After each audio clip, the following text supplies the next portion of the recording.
प्यारी साध संगत जी, प्रेम से कहना धन निरंकार जी। आशा करती हूँ सद्गुरु माता जी की कृपा से आप सभी अच्छे होंगे। आज मैं आप सभी के लिए एक नई साखी लेकर आई हूँ। हमारी आज की साखी का शीर्षक है सबक। चलिए सुनते हैं आज की ये साखी। साध संगत जी, दर्शना जी वृद्धाश्रम के आंगन में बैठी हुई टीवी देख रही थी। टीवी पर अपनी भाभी और उनकी बेटी को देखते ही दर्शना जी की आंखें हैरानी से चौड़ी हो गईं।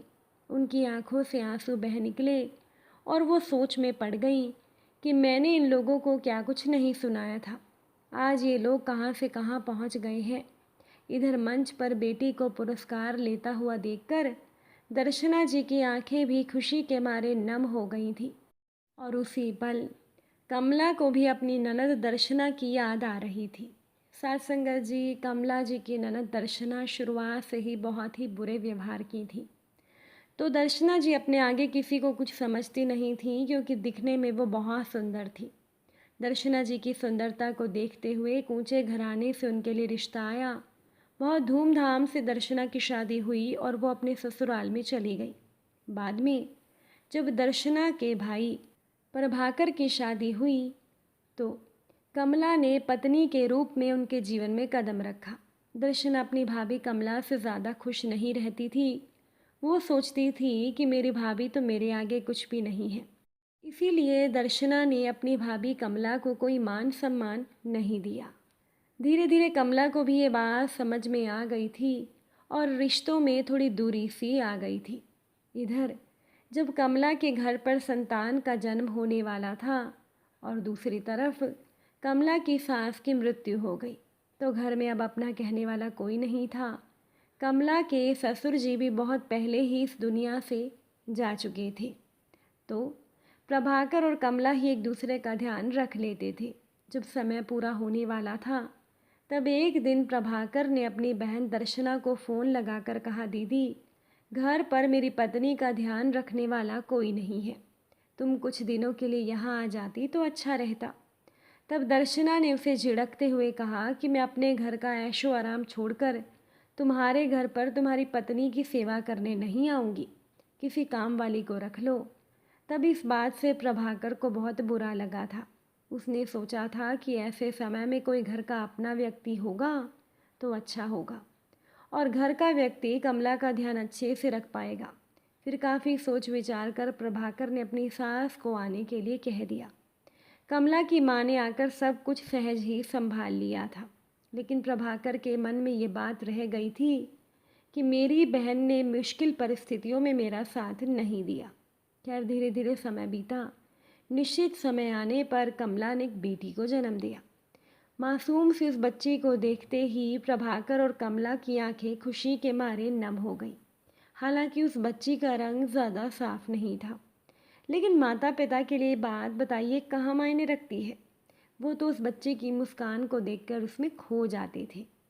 पंखड़ियों से नरम कोमल गाल, जिसे छूने से भी डर लगता था।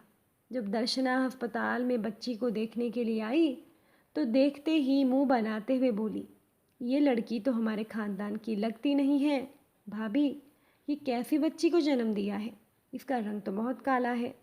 इस बात से कमला को बहुत बुरा लगा था और जो कमला की माँ थी उनको भी बहुत हैरानगी हुई कि ऐसे सीधे सीधे मुंह पर इतनी गलत बात कौन बोल सकता है। खैर प्रभाकर ने ये बात नहीं सुनी थी, लेकिन कमला को डर लग रहा था कि जब प्रभाकर को पता चलेगा तो वो गुस्से में कहीं कुछ गलत कदम ना उठा ले, क्योंकि वो देख चुकी थी कि प्रभाकर अपनी बेटी से कितना प्यार कर रहा था। तो ऐसे में कोई इंसान अगर बच्ची के लिए गलत बात बोल दे तो पिता ये बात कैसे सहन कर सकता है। खैर दर्शना ने भाई के सामने तो कुछ नहीं कहा, वो वहाँ से चली गई। तो दर्शना के चेहरे पर कोई खास खुशी प्रभाकर को दिखाई नहीं दे रही थी। प्रभाकर ने सोचा, चलो कोई बात नहीं, जाने दो, मैं तो खुश हूँ कि मुझे बेटी हुई है। तो धीरे धीरे दिन बीते और कमला अस्पताल से घर आ गई। बेटी के जन्मदिन पर प्रभाकर ने एक बहुत बड़ी पार्टी देने का मन बनाया था। दिन में उन्होंने पूजा भी रखवा ली थी और उन्होंने सभी रिश्तेदारों को और दोस्तों को पार्टी में आने के लिए बोल दिया था। तो सब लोग वहाँ पर पहुँच चुके थे और पार्टी जब ख़त्म हुई तब सभी हंसी खुशी वापस लौटने लगे। दर्शना भी अपने घर जाने लगी। तब प्रभाकर और कमला ने मिलकर दर्शना को उपहार देने चाहे तो दर्शना अपने घमंड में बोली, भैया मुझे ऐसे मौक़ों पर तुम्हारा खर्चा नहीं करवाना है। वैसे ही तुम्हारा बहुत खर्चा हो गया है। तुम्हें बेटी के जन्मदिन पर इतना कुछ करने की ज़रूरत ही क्या थी। कमला डर गई कि कहीं बात आगे ना बढ़ जाए, तो बात को संभालने की कोशिश करते हुए कमला ने कहा, कोई बात नहीं दीदी, क्या हो गया, बेटी है तो क्या हुआ, हमारे लिए तो यही हमारा सब कुछ है। हम आपको प्यार से ये उपहार दे रहे हैं, आप ले लीजिए ना, इतना ज़्यादा सुनाने की क्या ज़रूरत है। तब दर्शना ने उसे ताना मारते हुए बोला, भाभी मुझे उपहारों की कमी नहीं है, जो मैं ऐसे मातम मनाने वाली बात पर कपड़ों के और उपहारों के लालच में मैं खुश हो जाऊं। एक तो लड़की पैदा हुई है, ऊपर से काली, जब ये बड़ी होगी तो इसकी बगल में बैठेगा भी कोई नहीं। प्रभाकर बीच में ही बोल पड़ा, दीदी ये क्या बोल रही हो, तुम खुद भी एक लड़की हो, लड़की होते हुए भी तुम लड़की के जन्म को मातम बनाने का मौका क्यों बोल रही हो। क्या हमारे माता पिता ने तुम्हारे जन्मदिन पर मातम मनाया था। दर्शना गुस्से में बोली कि मेरे सामने कुछ मत बोलना, मैं लड़की हूँ तो क्या हुआ, मैं तो इतनी सुंदर हूँ कि मेरे लिए इतने ऊंचे घराने से रिश्ता आ गया, और तेरी बेटी तो इतनी काली है, आगे चलकर ये बदसूरत बनेगी, इसके लिए तो रिश्ता भी नहीं आएगा। प्रभाकर को गुस्सा आ गया। गुस्से में प्रभाकर बोलने लगा, मेरी बेटी की चिंता आपको करने की ज़रूरत नहीं। मेरी बेटी के जीवन में क्या होगा क्या नहीं, ये देखने के लिए इसके माता पिता जिंदा हैं। अच्छा होगा कि आप अपने बच्चों को अच्छे से पालो।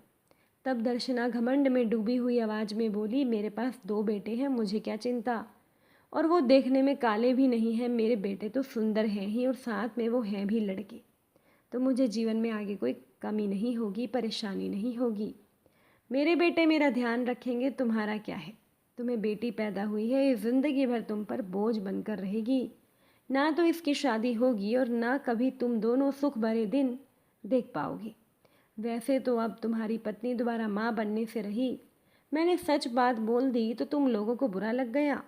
सच कहते हैं लोग कि आजकल सच बोलने का ज़माना रहा ही नहीं। मैं तो कहती हूँ कि इस बच्ची को किसी अनाथ आश्रम में छोड़ आओ और एक अच्छा सा लड़का गोद ले लो, हो सकता है वो लड़का तुम्हारे बुढ़ापे का सहारा बन जाए। प्रभाकर गुस्से में बोला, दीदी मुझे किसी सहारे की ज़रूरत नहीं। माना कि डॉक्टर ने कह दिया है कि हमारे घर दूसरी संतान का जन्म नहीं हो सकता, इसमें मुझे कोई परेशानी नहीं और ना ही मुझे आपकी सलाह चाहिए। आप अपना जीवन देखिए, वो आपके लिए अच्छा होगा। उस दिन के बाद से तो दर्शना ने कसम खा ली थी कि वो अपने भाई भाभी के घर दोबारा कभी नहीं आएगी। उसने सोचा था कि ये दोनों इस काली लड़की का क्या करेंगे, मैं देखती हूँ। दिन पर दिन जो कमला की बेटी थी, उसके चेहरे का रंग और भी गहरा होता चला गया।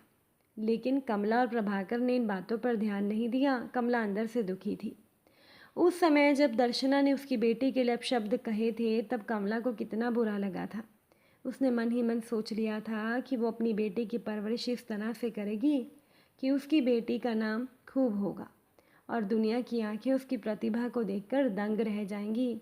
हालांकि बहुत से लोग कमला की बेटी को नापसंद करते थे और डॉक्टर ने बताया था कि अब कमला दोबारा माँ भी नहीं बन सकती। तब उसने भी सोच लिया था कि शायद भगवान की यही मर्जी है कि मैं अपनी एक ही बच्चे की ऐसी परवरिश करूं कि दुनिया वाले देख लें कि रूप रंग कोई मायने नहीं रखता, बल्कि गुण ही इंसान का असली खजाना होता है। प्रभाकर भी कमला के साथ था तो उसे चिंता करने की ज़रूरत नहीं थी। देखते ही देखते समय बीता। कमला की बेटी रूहानी पढ़ाई में बहुत होशियार थी। इसके साथ ही उसकी गीत संगीत में भी रुचि थी। उसके रुझान को कमला ने पहचाना और उसे आगे बढ़ाया, और आज रूहानी ने गायन के क्षेत्र में अपना नाम बना लिया था। और आज जब उसे पुरस्कार मिल रहा था, तब रह रह कर कमला और प्रभाकर की आंखें नम हो रही थी। आज वो टीवी पर आ रही थी और सब लोग उसकी तारीफ कर रहे थे। ये पल कमला के जीवन में अविस्मरणीय पल बन चुका था। उसकी ननद दर्शना को अपने बेटों पर बड़ा घमंड था। वो भी वृद्धाश्रम के कोने में बैठी हुई उस लड़की रूहानी की तरक्की देख रही थी, जिसे एक दिन दर्शना ने कहा था कि देखना, इस लड़की के बगल में कोई बैठेगा भी नहीं। कमला के ननद दर्शना के बेटे सुंदर थे। उनकी पत्नियां भी एक से बढ़कर एक थी और खुद वो भी अपने ज़माने में कितनी सुंदर थी। लेकिन दर्शना का दुर्भाग्य उसे कहाँ से कहाँ ले गया। वहीं पर सामान्य सी दिखने वाली लड़की जिसे लोग काली कहकर चिढ़ाते थे यानी कि रूहानी, आज वो सफलता की ऊंचाइयां छू रही थी। और दर्शना को अपने बेटों पर बड़ा घमंड था। बेटों की शादियां हो गई, उनकी पत्नियां सुंदर आ गईं और वो अपनी सास दर्शना को कुछ समझती भी नहीं थी। तो दर्शना की बहुओं ने धीरे धीरे अपने पतियों को भड़काना शुरू कर दिया और बेटों को माँ के खिलाफ कर दिया, जिसका नतीजा ये हुआ कि आज दर्शना जीववृद्धाश्रम में पहुंच चुकी थी। तभी तो कहते हैं कि अपने कर्म इंसान को बेहतर रखने चाहिए, बाहरी रूप रंग से कुछ नहीं होता है। संगीत के गान के क्षेत्र में ही कार्य करने वाले एक सुंदर लड़के चंदन ने रूहानी की मधुर आवाज़ को सुनकर उसे पसंद किया और धीरे धीरे रूहानी से जान पहचान बढ़ाकर जब 1 साल के बाद चंदन ने रूहानी को शादी के लिए कहा तो रूहानी की खुशी का कोई ठिकाना ना रहा। साथ संगत जी, रूहानी और चंदन की शादी हो गई और दोनों की जोड़ी ने मिलकर गायन के क्षेत्र में खूब नाम कमाया। और जो लोग रूहानी का मजाक बनाते थे उन लोगों के मुंह आज खुद ही बंद हो चुके थे। और आज दर्शना जी को भी जीवन में एक बहुत बड़ा सबक मिल चुका था कि कभी भी इंसान को अपने ऊपर घमंड नहीं करना चाहिए, क्योंकि समय कब किसको क्या रंग दिखा दे इस बारे में कुछ कहा नहीं जा सकता। अगर आज की ये साखी आपको अच्छी लगी हो, इसे लाइक शेयर ज़रूर कीजिएगा। अगर आप हमारे चैनल पर नए हैं तो चैनल को सब्सक्राइब भी ज़रूर करिएगा। आप सभी से फिर मुलाकात होगी नई साखी के साथ। आज संगत जी, प्यार से कहना धन निरंकार जी।